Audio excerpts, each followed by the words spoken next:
നമസ്കാരം.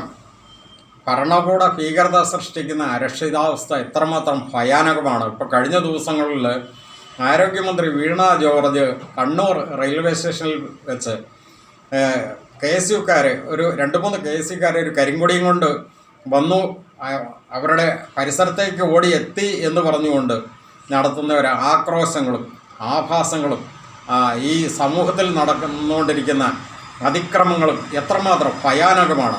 ഇന്നലെ വൈകുന്നേരം മുതൽ കേരളത്തിൻ്റെ അങ്ങോളം ഇങ്ങോളം തെരുവീതികളിൽ കിടന്ന് കാട്ടിക്കൂട്ടുന്ന പിണറായിസ്റ്റുകളിലെ പിണിയാളുകളും കിടന്ന് കാട്ടിക്കൂട്ടുന്ന അതിക്രമങ്ങൾ എത്ര ആഭാസമാണ്. ഇത് ഭരണകൂട ഭീകരതയുടെ ഏറ്റവും വലിയൊരു ദൃഷ്ടാന്തമല്ലേ? നമുക്കെല്ലാവർക്കും അറിയാം. അതായത് പച്ചവെള്ളത്തിന് തീ പിടിക്കുക എന്ന് പറയും.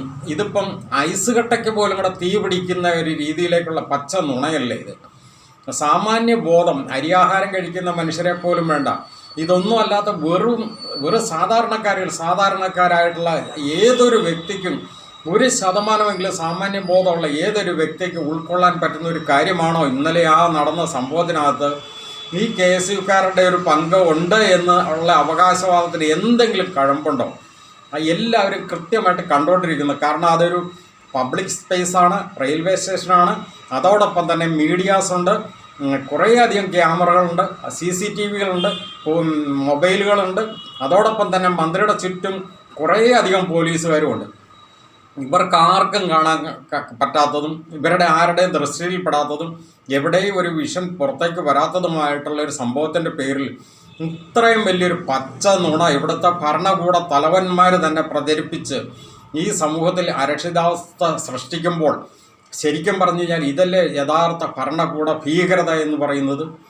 വീണ ജോർജ് ചെറുപ്പത്തിൽ അവർ സ്കൂളിൽ പഠിച്ചുകൊണ്ടിരുന്നപ്പോൾ മോണോ ആക്ടിൽ സ്കൂൾ യുവജനോത്സവത്തിൽ അവർക്ക് 1ാം സ്ഥാനം ലഭിച്ചിരുന്നതായിട്ട് പറയപ്പെടുന്നുണ്ട്. വീണ കുര്യാക്കോസ് എന്ന പേരിൽ അന്ന് അവർ സ്കൂളിൽ പഠിച്ചുകൊണ്ടിരുന്ന ഒരു കാലത്ത്. അതിനേക്കാളും എത്രയോ വലിയൊരു അഭിനയമാണ് വീണ ജോർജ് ഈ കഴിഞ്ഞ ദിവസം കാട്ടിക്കൂട്ടിയിരിക്കുന്നത്.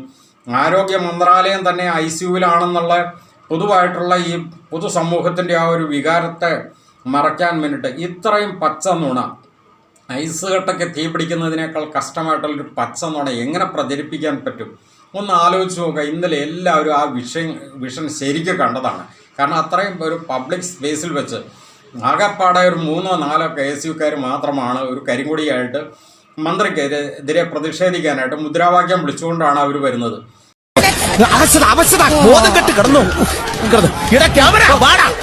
ചേച്ചി, പത്രക്കാരെല്ലാം അവിടെ വെയിറ്റ് ചെയ്യാണ്.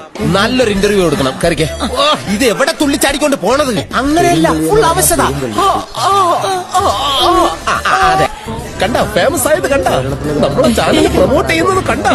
ചെറിയൊരു ചതവേ ഉള്ളൂ, ഈ കെട്ടിന്റെ ആവശ്യമൊന്നുമില്ല. പക്ഷേ എനിക്കും എന്റെ പാർട്ടിക്കും ഇത് ആവശ്യമുണ്ട്. അപ്പോൾ തന്നെ അതെല്ലാവരും ശ്രദ്ധിക്കുന്നുണ്ട്. പ്രത്യേകിച്ചും മന്ത്രിയുടെ സുരക്ഷാ പോലീസുകാരെല്ലാവരും. മന്ത്രിക്ക് ചുറ്റും ഒരു 10-25 പോലീസുകാരുണ്ട്. ഇതിനകത്ത് കുറച്ച് പോലീസുകാർ മുമ്പോട്ട് ഓടിച്ചെന്ന് ഈ KSUക്കാരെ പിടിച്ചു നിർത്തുന്നതും കരിങ്കൊടി പിടിച്ചു വാങ്ങുന്നതും അതിൻ്റെ ഒരു 7 അയൽപ്പക്കത്ത് പോലും മന്ത്രി ആ സമയത്ത് ഇല്ല. എന്നിട്ട് പോലീസുകാരുടെ നടുക്ക് നിന്നുകൊണ്ട് മന്ത്രി ആക്രോശിച്ചുകൊണ്ട് KSUക്കാരുടെ അടുത്തേക്ക് ഓടിച്ചെല്ലാനൊക്കെ ആയിട്ട് ശ്രമിക്കുന്നുണ്ട് എന്നുള്ളത് ശരിയാണ്. അപ്പോഴും അവിടെ തടയുന്നവരാണ് മന്ത്രിയുടെ സുരക്ഷാ പോലീസുകാരാണ്, അതായത് പിണറായി പോലീസ് തന്നെ. അവിടെ എവിടെയാണ് KSUക്കാരുടെ ഒരു നിഴല്, ഒരു മണം, അല്ലെ കരിങ്കൊടിയുടെ ഒരു കാറ്റ് പോലും ഈ മന്ത്രിയുടെ 7 അയൽപക്കത്തേക്ക് അടുക്കുന്നുണ്ടോ? ഈ മന്ത്രിയാണ് ദൈവനാമത്തിൽ സത്യപ്രതിജ്ഞ ചെയ്തിരിക്കുന്നത്. ഇതാണ് നിങ്ങളുടെ ദൈവികത. ഈ മന്ത്രിയാണോ ഈ ക്രിസ്തീയ പുരോഹിതന്മാരെയൊക്കെ വിളിച്ചുകൊണ്ട് തിരുവനന്തപുരത്തേക്കൊക്കെ ടൂർ പോയിരിക്കുന്നത്? ഈ മന്ത്രിയുടെ ചെലവിൽ തിരുവനന്തപുരത്തേക്ക് ടൂർ പോയ ക്രിസ്തീയ പുരോഹിതന്മാർ, തിരുമേനിമാർ, നിങ്ങളിൽ ആരെങ്കിലും ഇതൊന്ന് കേൾക്കുന്നുണ്ടെങ്കിൽ നിങ്ങൾ പച്ചയ്ക്ക് പറയണം, ഇത് ദൈവിക വേലയല്ല, ഇത് പൈശാചിക വേലയാണെന്ന് നിങ്ങൾ പറഞ്ഞില്ല എന്നുണ്ടെങ്കിൽ നിങ്ങൾ ശരിക്കും പറഞ്ഞാൽ ദൈവവിരുദ്ധതയാണ് ചെയ്യുന്നതെന്ന് പൊതുസമൂഹം വിലയിരുത്തും. ഈ പുരോഹിതന്മാർ, ഇത് കേൾക്കുന്ന പുരോഹിതന്മാർ. കാരണം ഒരു കാര്യം പറയുമ്പോൾ അതിനകത്തൊരു കടുകുമണിയുടെ ഒരു 100-1 സത്യം വേണ്ടേ? ഒരു കടുകുമണിയുടെ 100-1 പോലും സത്യമില്ലാത്ത ഇത്തരം പച്ച നുണയ്ക്ക് എങ്ങനെ ഇവിടെ കുട പിടിക്കാൻ പറ്റുന്നു? അവർക്ക് അങ്ങനെ ഒരു സംഭവം ഉണ്ടായി കഴിഞ്ഞിട്ട് അവിടെ എത്രയോ ദൃക്സാക്ഷികളുണ്ട്. ഇവരുടെ ആരുടെയും മൊഴികളോ അല്ലെങ്കിൽ അത്രയും വിഷൻസ് അവിടെ ഉള്ളപ്പോൾ, അത്രയും മീഡിയാസ് ഉള്ളപ്പോൾ ആരുടെയും എവിടെയും ഒരു ചെറിയൊരു കണിക പോലും ഈ KSUക്കാരോ, ഇവിടെ രാഷ്ട്രീയമല്ല പറയുന്നത്. ഞാൻ CPM-ൽ പെടുന്ന ഒരാളല്ല. എന്നാലും ഒരു മാധ്യമ പ്രവർത്തകയാണല്ലോ, കേരളത്തിലെ രാഷ്ട്രീയം നിരീക്ഷിക്കുന്നുണ്ടല്ലോ. ഇപ്പൊ CPM-ന്റെ നേതൃത്വം ആർക്കാക്കി? അതിന് ചർച്ചകൾക്കായിട്ട് ഒരു ഡൽഹി പോയിട്ടുണ്ട്. അത് നമ്മുടെ വിഷയമല്ല. ഞാൻ ചോദിക്കാം, ഞാൻ പറഞ്ഞതേ, അപ്പോ ഞങ്ങളുടെ പാർട്ടിയുടെ ഒരു കൂട്ടായ ഇത് ഈ വീണ ജോർജ് CPM-കാരിയാണെങ്കിലും BJP-കാരിയാണെങ്കിലും ഇനി കോൺഗ്രസ്സുകാരിയാണെങ്കിൽ ഏത് മുന്നണിയിൽപ്പെട്ടവളോ അല്ലെങ്കിൽ ഏത് രാഷ്ട്രീയത്തിൽപ്പെട്ടവരാണെങ്കിൽ പോലും കൂടെ ഈ രീതിയിലൊക്കെ കാണിക്കുന്ന ഈ നികൃഷ്ടമായ, ഏറ്റവും തരം താണ, ഏറ്റവും മ്ലേച്ഛമായ, ഏറ്റവും ആഭാസകരമായ, ഏറ്റവും നാടൻ ഭാഷയിൽ പറഞ്ഞ ഏറ്റവും പൈശാചികമായ ഈ പ്രവൃത്തി ചെയ്യുന്നവരാണ് ദൈവനാമത്തിൽ സത്യപ്രതിജ്ഞ ചെയ്യുന്നത്. ഇവരാണ് ദൈവത്തിൻ്റെ ആൾക്കാരാണെന്ന് പറഞ്ഞുകൊണ്ട് നടക്കണം. ഇവരാണ് ദൈവത്തിൻ്റെ പുരോഹിതന്മാരെന്ന് അവകാശപ്പെടുന്നവരെ പൊക്കിപ്പിടിച്ച് കൈമുത്താനും കാലുമുത്താനും നടക്കുന്നത്. ഇവരുടെ ചെലവിൽ പോകുന്ന ഏതെങ്കിലും പുരോഹിതന്മാരുണ്ടെങ്കിൽ നിങ്ങൾ എത്രയും പെട്ടെന്ന്, അതായത് പോക്സോ കേസൊക്കെ അറിഞ്ഞു കഴിഞ്ഞാൽ അത് ആ നിമിഷം അറിയിക്കേണ്ടടുത്ത് അറിയിച്ചില്ല എങ്കിൽ ക്രിമിനൽ കുറ്റം ആകുന്നത് പോലെ തന്നെ ഇത്രയും നികൃഷ്ടമായ ഈ പ്രവൃത്തി ഇവർ ചെയ്ത് തെറ്റാണ് എന്ന് തോന്നിക്കുന്ന ഏതെങ്കിലും ഒരു പുരോഹിതൻ ഉണ്ടെങ്കിൽ ആ പുരോഹിതൻ ഇമ്മീഡിയറ്റ് ആയിട്ട് ഇതിനെതിരെ പ്രതികരിക്കണം. കാരണം പൊതുസമൂഹത്തിൽ നിങ്ങൾ സത്യം വിളിച്ചു പറയണം. നിങ്ങൾ സത്യത്തിൻ്റെ വാക്താക്കളാണെങ്കിൽ, അതല്ലെങ്കിൽ ഇങ്ങനെയുള്ള ഈ കള്ളങ്ങൾ പ്രചരിക്കുന്ന, അല്ലെങ്കിൽ ദൈവനാമത്തിൽ സത്യപ്രതിജ്ഞ ചെയ്ത് ഇത്ര കള്ളത്തരം ചെയ്യുന്ന ഇങ്ങനെ ഒരു സ്ത്രീയുടെ ചെലവിൽ നിങ്ങൾ അവരുടെ ടൂർ പോയിട്ടുണ്ടെങ്കിൽ അത് നിങ്ങൾ ചെയ്തിരിക്കുന്നത് പിശാചിനോടുള്ള ഒരു സന്ധിയാണ് എന്ന് പറയേണ്ടി വരും. കാരണം ദൈവനാമത്തിലാണ് അവർ സത്യപ്രതിജ്ഞ ചെയ്തത്. പിശാചിൻ്റെ പ്രവൃത്തിയാണ് ഇപ്പോൾ ചെയ്തിരിക്കുന്നത്. അങ്ങനെയാണെങ്കിൽ പിശാചിനെ ഒത്താശ ചെയ്തിരിക്കുന്ന ആ പണം സമ്പാദിച്ചിട്ടാണ് നിങ്ങളെയൊക്കെ തിരുവനന്തപുരത്തേക്ക് അവർ യാത്ര കൊണ്ടുപോയിരിക്കുന്നത്. ഇപ്പം ഈ സ്ത്രീയുടെ ആ ഒരു സംഭവം കാരണം ഈ പൊതുസമൂഹത്തിലുണ്ടായിരിക്കുന്ന അപജയം എത്രമാത്രമാണ്. അതായത് ഭരണകൂട ഭീകരതയുടെ യഥാർത്ഥ മുഖം ഇപ്പോൾ കേരള സമൂഹം കണ്ടുകൊണ്ടിരിക്കുന്നു അല്ലേ. ഇപ്പം ഇന്നലെ മുതൽ സംഭവിച്ചുകൊണ്ടിരിക്കുന്നത് എന്താണ്? കേരളത്തിൻ്റെ അങ്ങോളം ഇങ്ങോളം ശരിക്കും പറഞ്ഞാൽ പിണറായിസ്റ്റുകളുടെ പിണിയാളുകളുമായിട്ടുള്ള കുറേ ജനങ്ങൾ, ശരിക്കും പറഞ്ഞാൽ യാതൊരു വിവരവും വെള്ളിയാഴ്ചയില്ലാത്തതെന്ന് പറയാം. ഇങ്ങനെയൊക്കെയാണ്. ഇതാണ് രാഷ്ട്രീയം, ഇതാണ് നിലപാടുകൾ. രാഷ്ട്രീയം എന്ന് പറയുന്ന എല്ലാ ആളുകൾക്കുള്ളതാണ്. ഒരു പ്രസ്ഥാനത്തിൽ നിൽക്കുമ്പോൾ ആ പ്രസ്ഥാനം പറയുന്ന എന്ത് അളിഞ്ഞ അശ്ലീല ആഭാസതരവും ഏറ്റുപാടി അത് അതേ രീതിയിൽ പൊതുസമൂഹത്തിലേക്ക് വാരി വിതറുന്ന നികൃഷ്ടമായ പ്രവൃത്തി എങ്ങനെ രാഷ്ട്രീയം എന്ന് പറയാൻ പറ്റും? ഇന്നലെ മുതൽ ഇവിടെ ഈ പൊതുസമൂഹത്തിൻ്റെ ഫണ്ടല്ലേ ശരിക്കും പറഞ്ഞാൽ ഇതിനു വേണ്ടിയിട്ട് വിനിയോഗിക്കുന്നത്. ഇവിടുത്തെ നിയമ സംവിധാനങ്ങൾ കംപ്ലീറ്റ് ഇപ്പോൾ ഇതിൻ്റെ പിന്നാലെ നടക്കേണ്ട ഗതികേടില്ല വരുന്നത്. എന്തോ ഒരു ആക്രമണങ്ങൾ ഉണ്ടാകുന്നു. എന്തിൻ്റെ പേരിലാണ്? അതാണ് നോക്കേണ്ടത്. ഇവിടെ എത്രയോ സമരങ്ങൾ നടന്നിട്ടുണ്ട്. എത്രയോ മന്ത്രിമാർക്ക് നേരെ കല്ലേറ് വരെ ഉണ്ടായിട്ടുണ്ട്. മുൻ മുഖ്യമന്ത്രിയായിരുന്ന ശ്രീ ഉമ്മൻചാണ്ടി സാറിൻ്റെ നെഞ്ചത്തേക്ക് ഗ്ലാസ് തുറന്ന് വാഹനത്തിൻ്റെ ഗ്ലാസ് പൊട്ടി ഉള്ളിലേക്ക് കല്ല് കൊണ്ട് അദ്ദേഹത്തിൻ്റെ നെഞ്ച് പൊട്ടി ചോര വരാവുന്ന സംഭവം ഉണ്ടായിട്ടുണ്ട് അല്ലേ. പക്ഷേ ഇതിൻ്റെ ഒരു 7 അയൽപക്കത്ത് പോലും ഉണ്ടോ? ഈ KSUക്കാർ വന്ന് ആ കരിങ്കൊടി കാണിച്ചപ്പോൾ കരിങ്കൊടിയുടെ നിഴല് അല്ലെ കരിങ്കൊടിയുടെ ആ ഒരു മണം പോലും മന്ത്രി ഇരിക്കുന്നതിൻ്റെ പരിസരത്തേക്ക് പോലും എത്തിയിട്ടില്ല. എന്നിട്ട് അതിൻ്റെ പേരിൽ മന്ത്രിയെ ആക്രമിച്ചു, കഴുത്തൊടിഞ്ഞു, പെടലി ഒടിഞ്ഞു, ICUവിൽ പോകുന്നു. മിനിസ്റ്റർ കഴുത്തിന് പരിക്കുണ്ട്. മിനിസ്റ്റർ ഇപ്പം ഈ ട്രെയിനിൽ സഞ്ചരിക്കേണ്ട എൻ്റെ കൂടെ മിനിസ്റ്റർക്ക് പരിക്കേറ്റിരിക്കുകയാണ്. മിനിസ്റ്റർ ഇപ്പം അഡ്മിറ്റ് ചെയ്യാൻ പോകുന്നു. പ്രതിഷേധത്തിന്റെ ഭാഗമായി വന്ന പ്രതിഷേധം എന്ന് പറഞ്ഞാൽ പ്രതിഷേധിക്കുക, ഞങ്ങൾക്ക് പ്രതിഷേധിച്ചു. പക്ഷേ കയ്യേറ്റം ചെയ്യാന്നുള്ള ശരിയല്ലല്ലോ ജനാധിപത്യം. സമരക്കാരൻ ആക്രമിച്ചു, പിന്നെ ആക്രമിക്കാൻ? അപ്പൊ സമരക്കാര് കയ്യേറ്റം ചെയ്തു, കഴുത്തിന് പരിക്കും. ഞാൻ അദ്ദേഹത്തെ കാത്തിവിടെ നിൽക്കുകയാണ്. അപ്പോഴാണ് പറഞ്ഞത് കഴുത്തിന് പരിക്ക് പറ്റി, ഇപ്പൊ ഹോസ്പിറ്റലിലേക്ക് അഡ്മിറ്റ് ചെയ്തു. അതിപ്പോ ഏതാണ്ട് അങ്ങനെ തന്നെ കാണുന്നത്. മന്ത്രിമാർക്കെതിരെ കരിങ്കൊടിയും സമരവും നടത്തിയ ആൾക്കാരാണ് നമ്മളൊക്കെ അതിന്റെ പ്രൊഡക്ട്സായി വന്ന ആൾക്കാർ. പക്ഷെ ഈ രീതിയിൽ മന്ത്രി കയ്യേറ്റം ചെയ്യുന്നത് ജനാധിപത്യത്തിന് ഭൂഷണമല്ല, അത് അപലപിക്കപ്പെടേണ്ടതാണ്. ഇവരെ അഡ്മിറ്റ് ചെയ്യണം. ബഹുമാന്യനായ സ്പീക്കർ ശ്രീ AM ഷംസീർ അവിടെ വന്നിട്ട് ആ മന്ത്രിയോട് സംസാരിക്കുന്നതുകൊണ്ടും അതിനിടയ്ക്ക് പത്രക്കാർക്ക് ബൈറ്റ് കൊടുക്കുന്നുണ്ട്. അദ്ദേഹം ഒരു ശരിക്കും പറഞ്ഞാൽ ഒരു സ്പീക്കർ സ്ഥാനത്തിരുന്നുകൊണ്ട് പറയാവുന്ന ഒരു ബൈറ്റ് ആയിരുന്നു അത്. ഇവിടെ പൊതുസമൂഹം, നീതിബോധമുള്ള പൊതുസമൂഹം ഇതൊക്കെ ചോദിക്കുന്നില്ലേ? സാധാരണ ഒരു CPM നേതാവോ അല്ലെങ്കിൽ ഒരു CPM പ്രവർത്തകനോ പറയുന്നത് പോലെ ഒരു സ്പീക്കർക്ക് പറയാൻ പറ്റും? അദ്ദേഹം ഒരു സഭാനാഥൻ കൂടിയല്ലേ, അദ്ദേഹത്തിന് ഒരു ജുഡീഷ്യൽ പവറിലിരിക്കുന്ന ഒരാളല്ലേ. ഇങ്ങനെയൊക്കെ പറയുമ്പോൾ അദ്ദേഹത്തിൻ്റെ ആ ക്രെഡിബിലിറ്റി, അദ്ദേഹത്തിൻ്റെ ആ സ്ഥാനത്തിൻ്റെ ആ മാന്യത, അത് ശരിക്കും പറഞ്ഞു കഴിഞ്ഞാൽ ഇവിടെ ചോദ്യം ചെയ്യപ്പെടുകയല്ലേ ചെയ്യുന്നത്. അതിനുശേഷം അവർ ഈ വീണ ജോർജ് ഹോസ്പിറ്റലിൽ ചെന്ന് കഴിഞ്ഞപ്പോഴത്തേക്കും മുഖ്യമന്ത്രി അവിടെ പാഞ്ഞു ചെല്ലുന്നു. എന്നിട്ട് മുഖ്യമന്ത്രി നടത്തിയിരിക്കുന്ന പ്രസ്താവന എന്താണ്? ശരിക്കും പറഞ്ഞു കഴിഞ്ഞാൽ ഒരു കലാപ ആഹ്വാനത്തിന് ഇവിടെ ഭരണകൂട ഭീകരത ഒത്താശ ചെയ്യുകയല്ലേ ചെയ്യുന്നത്? ഇതാണ് ഒരു ഭരണവർഗം ചെയ്യേണ്ടത്? എത്ര നികൃഷ്ടമായ പ്രവൃത്തിയാണിത്? ഇത് പൊതുസമൂഹം ചോദ്യം ചെയ്യപ്പെടുകയല്ലേ ശരിക്കും പറഞ്ഞു കഴിഞ്ഞാൽ ചെയ്യുന്നത്? ഇവിടെ പൊതുജനത്തിനെയല്ലേ നിങ്ങൾ ശരിക്കും പറഞ്ഞു കഴിഞ്ഞാൽ ഇത്രയും അപഹാസ്യരാക്കുന്നത്? എത്ര നികൃഷ്ടമായ പ്രവൃത്തിയാണ് ശരിക്കും പറഞ്ഞു കഴിഞ്ഞാൽ.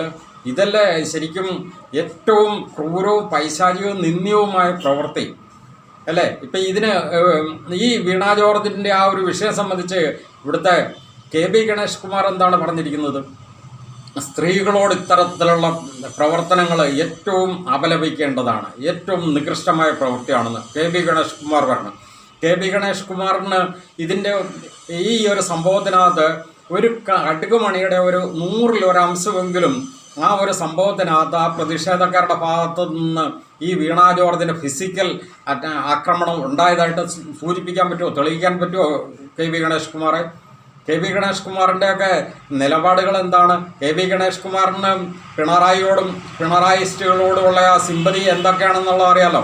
പഴയ ഉമ്മൻചാണ്ടിയോടുണ്ടായിരുന്ന വൈരാഗ്യം അതിപ്പോൾ പൊതുസമൂഹത്തിൽ ചർച്ച ചെയ്യുന്നുണ്ടല്ലോ അല്ലേ?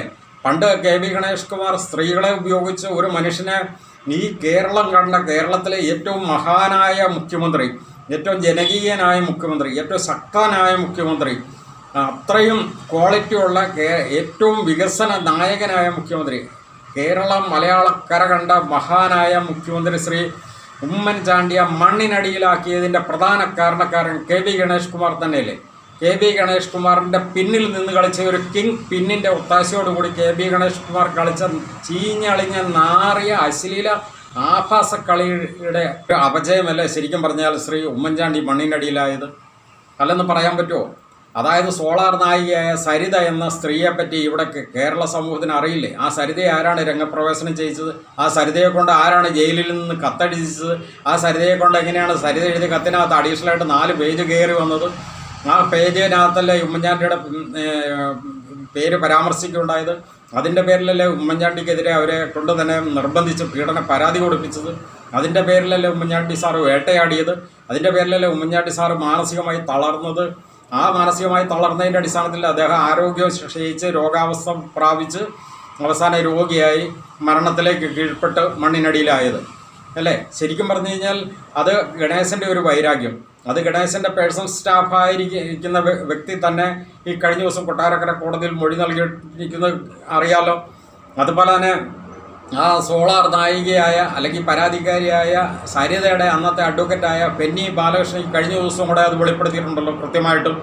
അതിനകത്ത് KB ഗണേഷ് കുമാറാണ് മുന്നിൽ നിന്ന് ആ കാര്യങ്ങൾ നടത്തിയതെന്നും KB ഗണേഷ് കുമാറിൻ്റെ പിന്നിൽ പോലും ഒരു വൻ വ്യക്തി, ഒരു കിങ് പിന്നായിട്ട് നിന്നുകൊണ്ട് പ്രവർത്തിച്ചുകൊണ്ടാണ് അന്ന് ഉമ്മൻചാണ്ടി സാറിൻ്റെ ആ സർക്കാരിനെ തന്നെ താഴെ ഇറക്കാനും അധികാരം പിടിച്ചു പറ്റാനും അതിൻ്റെ പേരിൽ ആർമാദിച്ച് ശരിക്കും പറഞ്ഞാൽ ഉമ്മൻചാണ്ടി സാറിനെ മണ്ണിനടിയിലാക്കി കഴിഞ്ഞപ്പോഴത്തേക്കും റീത്തുമായിട്ട് ചെന്ന് അനുശോചനം രേഖപ്പെടുത്താനും അനുശോചന സമ്മേളനം പോലും വളരെ പുറമെ ഈ വീണ ജോർജിൻ്റെ അഭിനയം പോലെ അഭിനയിച്ചെങ്കിൽ പോലും ഉള്ളിൻ്റെ ഉള്ളിൽ ആർമാദിച്ചുകൊണ്ട് അനുശോചന സമ്മേളനം നടത്താനും അങ്ങനെ അധികാരത്തിൻ്റെ ഉത്തുംഗ ശൃംഗത്തിൽ ആർമാദിച്ച് കഴിയാനും ഒക്കെ കാരണമായിട്ട് മുന്നിൽ നിന്ന് പ്രവർത്തിച്ചത് KB ഗണേഷ് കുമാറല്ലേ?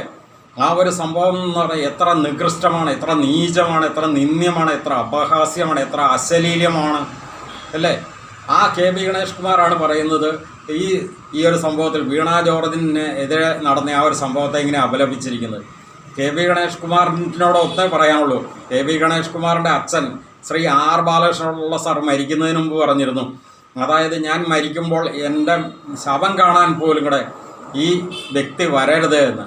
അത് എത്ര അച്ചിട്ടമാണെന്നുള്ളത് ഇപ്പോൾ ഒന്നുകൂടി ഉറപ്പിക്കുകയല്ലേ ചെയ്യുന്നത്. ശരിക്കും പറഞ്ഞു കഴിഞ്ഞാൽ എന്താണെങ്കിലും ശരി, പൊതുസമൂഹം നിങ്ങളെയൊക്കെ നോക്കിക്കാണുന്നു, നിങ്ങളെയൊക്കെ വിലയിരുത്തുന്നു.